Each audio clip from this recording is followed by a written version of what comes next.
ಬಂಧುಗಳೇ, ಇವರ ಹೆಸರು ರಿಂಕು ಸಿಂಗ್ ರಾಯಿ ಅಂತ. ಮೂಲತಃ ಉತ್ತರ ಪ್ರದೇಶದ ಅಲಿಗಢ ಭಾಗದವರು. ಹುಟ್ಟಿದ್ದು ಬಡ ಕುಟುಂಬದಲ್ಲಿ. ಹಾಗೂ ಹೀಗೂ ಕಷ್ಟಪಟ್ಟು ಓದಿ ಬಿಟೆಕ್ ಅನ್ನ ಪೂರ್ಣಗೊಳಿಸ್ತಾರೆ. ಬಹುತೇಕ ಅವರ ಎಜುಕೇಶನ್ ಸ್ಕಾಲರ್ಶಿಪ್ ಮೂಲಕವೇ ಆಗುತ್ತೆ. ಅದಾದ ಬಳಿಕ ಒಳ್ಳೊಳ್ಳೆ ಕಂಪನಿಗಳಲ್ಲಿ ಕೆಲಸದ ಆಫರ್ ಇರುತ್ತೆ. ಆದರೆ ಜನರಿಗೆ ಏನಾದರೂ ಮಾಡಬೇಕು ಎನ್ನುವ ಕಾರಣಕ್ಕಾಗಿ ನಮ್ಮಲ್ಲಿ KPSC ಯಾವ ರೀತಿಯಾಗಿ ಪರೀಕ್ಷೆ ನಡೆಸುತ್ತೋ ಅದೇ ರೀತಿಯಾಗಿ ಉತ್ತರ ಪ್ರದೇಶದಲ್ಲಿ ಏನು ಪರೀಕ್ಷೆ ನಡೆಯುತ್ತೆ ಅದನ್ನ ಬರೆದು ಅದನ್ನ ಕ್ಲಿಯರ್ ಮಾಡಿ ಸಮಾಜ ಕಲ್ಯಾಣ ಇಲಾಖೆಯಲ್ಲಿ ಅಧಿಕಾರಿಯಾಗಿ ಬರ್ತಾರೆ. ಅಧಿಕಾರಿಯಾಗಿ ಬರ್ತಾ ಇದ್ದ ಹಾಗೆ ಒಂದು 100 ಕೋಟಿ ಸ್ಕ್ಯಾಮ್ ಅನ್ನ ಹೊರತೆಗೆಯುವಂತ ಕೆಲಸವನ್ನ ಮಾಡ್ತಾರೆ. ಬಡ ಮಕ್ಕಳಿಗೆ ಸೇರಬೇಕಾದಂತ ಹಣ ಅಧಿಕಾರಿಗಳು ಶಾಸಕರು ಸೇರಿ ಅವ್ರದ್ದು ಇಡೀ ಗುಂಪು ಮಾಡಿಕೊಂಡು ಅವರವರಿಗೆ ಹಾಕ್ತಿರ್ತಾರೆ. ಅವರು ತಿಂದು ತೇಗ್ತಿರ್ತಾರೆ. ಈ ಮನುಷ್ಯ ಸುಮ್ಮನಾಗೋದಿಲ್ಲ. ಆ ಸ್ಕ್ಯಾಮ್ ಅನ್ನ ಹೊರತೆಗೆಯುವಂತ ಪ್ರಯತ್ನವನ್ನ ಪಡ್ತಾರೆ. ಇದಕ್ಕೆ ಸಂಬಂಧಪಟ್ಟ ಹಾಗೆ ಮೇಲಾಧಿಕಾರಿಗಳಿಗೆ, ಜಿಲ್ಲಾಧಿಕಾರಿಗಳಿಗೆ ಎಲ್ರಿಗೂ ಕೂಡ ದೂರು ಕೊಡ್ತಾರೆ. ಆದರೆ ಯಾವುದೇ ಪ್ರಯೋಜನ ಆಗೋದಿಲ್ಲ. ಅದಾದ ಬಳಿಕ ಇವರು ಏನ್ ಮಾಡ್ತಾರೆ, ಈ ವಿಚಾರ ಜನರಿಗಾದ್ರೂ ತಿಳಿಲಿ ಎನ್ನುವ ಕಾರಣಕ್ಕಾಗಿ RTI ಅರ್ಜಿ ಸಲ್ಲಿಸ್ತಾರೆ. RTI ಮೂಲಕ ನಮ್ಮ ಇಲಾಖೆಯ ಸಂಪೂರ್ಣವಾದಂತ ಮಾಹಿತಿ ನನಗೆ ಬೇಕು ಅಂತ ಹೇಳಿ.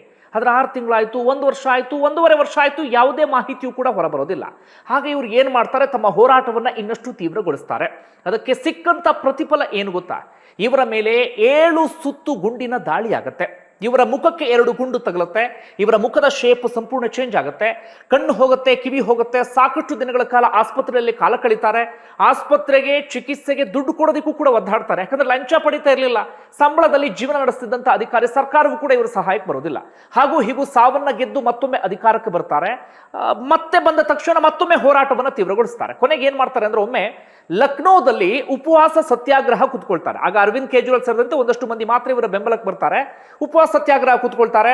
ನನಗೆ ನನ್ನ ಇಲಾಖೆಯ ಸ್ಕ್ಯಾಮ್ ಸಂಪೂರ್ಣ ಮಾಹಿತಿ ಬೇಕು, ಅದು ಹೊರಗಡೆ ಬರಬೇಕು ಅನ್ನೋದು ಇವರ ಹೋರಾಟದ ಪ್ರಮುಖ ಉದ್ದೇಶ ಆಗಿರುತ್ತೆ. ಆಗ ಪೊಲೀಸರು ಏನ್ ಮಾಡ್ತಾರೆ ಗೊತ್ತಾ, ಒಂದು 2 ದಿನ ಉಪವಾಸ ಸತ್ಯಾಗ್ರಹವನ್ನು ಸುಮ್ಮನೆ ನೋಡಿ ಒಮ್ಮೆ ರಾತ್ರಿ ಇವನ್ನ ಕರ್ಕೊಂಡೋಗಿ ಹುಚ್ಚಾಸ್ಪತ್ರೆಗೆ ದಾಖಲಿಸುವಂತ ಪ್ರಯತ್ನವನ್ನು ಪಡ್ತಾರೆ. ಓರ್ವ ಅಧಿಕಾರಿಯನ್ನ, ಈ ಮನುಷ್ಯನ ಹುಚ್ಚಿಡ್ದಿದೆ, ಆ ಕಾರಣಕ್ಕಾಗಿ ಹೀಗೆ ಮಾಡ್ತಿದ್ದಾರೆ ಎನ್ನುವಂತ ರೀತಿಯಲ್ಲಿ. ಆದ್ರೆ ಪುಣ್ಯಕ್ಕೆ ಆಸ್ಪತ್ರೆಯಲ್ಲಿ ಡಾಕ್ಟರ್ ಇರ್ತಾರೆ. ಅವರು ಆಸ್ಪತ್ರೆಗೆ ದಾಖಲಿಸಿಕೊಳ್ಳೋದಕ್ಕೆ ಒಪ್ಪಿಕೊಳ್ಳೋದಿಲ್ಲ. ಹೀಗಾಗಿ ಹುಚ್ಚಾಸ್ಪತ್ರೆಗೆ ಸೇರುವಂತ ಇದರಿಂದ ಹೊರಗಡೆ ಬರ್ತಾರೆ ಕೊನೆಗೆ.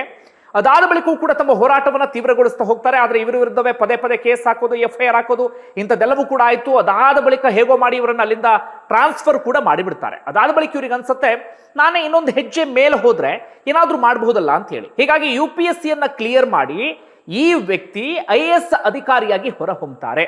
ಅದಾದ ಬಳಿಕ ಮುಜಾಫರ್ನಗರದಲ್ಲಿ SDM ಆಗಿ ಕೆಲಸವನ್ನ ಮಾಡೋದಕ್ಕೆ ಶುರು ಮಾಡ್ಕೊಳ್ತಾರೆ. ಅಲ್ಲಿ ಯಾವುದೋ ಒಂದು ಸಣ್ಣ ಕಾಂಟ್ರವರ್ಸಿ ಆಗಿಬಿಡುತ್ತೆ. ಏನು ಅಂದ್ರೆ, ಎಲ್ಲರೂ ಮೂತ್ರ ವಿಸರ್ಜನೆ ಮಾಡ್ತಿರ್ತಾರೆ. ಇವರ ಕಚೇರಿಯ ಸುತ್ತಮುತ್ತ ವಕೀಲರು ಕೂಡ ಹಾಗೆ ಮಾಡ್ತಿರ್ತಾರೆ.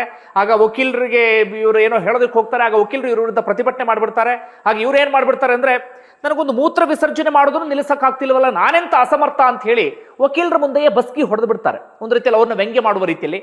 ಆದ್ರೆ ಅದು ಕಾಂಟ್ರವರ್ಸಿ ರೂಪವನ್ನು ಪಡೆದುಕೊಳ್ಳುತ್ತೆ. ವಿಡಿಯೋ ವೈರಲ್ ಆಗ್ತಾ ಇದ್ದ ಹಾಗೆ ಮೊದಲೇ ಇವನ್ನ ಟ್ರಾನ್ಸ್ಫರ್ ಮಾಡೋದಕ್ಕೆ ನೆಪ ಹುಡುಕ್ತಾ ಇದ್ರು. ಅದಾದ ಬಳಿಕ ಇವನ್ನ ಟ್ರಾನ್ಸ್ಫರ್ ಮಾಡಿಬಿಡ್ತಾರೆ. ಅದಾದ ನಂತರ ಈಗ ಹೆಚ್ಚು ಕಡಿಮೆ 8 ತಿಂಗಳಿಂದ ಕೆಲಸವೇ ಇಲ್ಲದಂತ ಒಂದು ಇಲಾಖೆಯಲ್ಲಿ ಇದ್ರು. ಬೆಸತ್ತು ಹೋಗಿಬಿಟ್ಟಿದ್ರು ಈ ಮನುಷ್ಯ.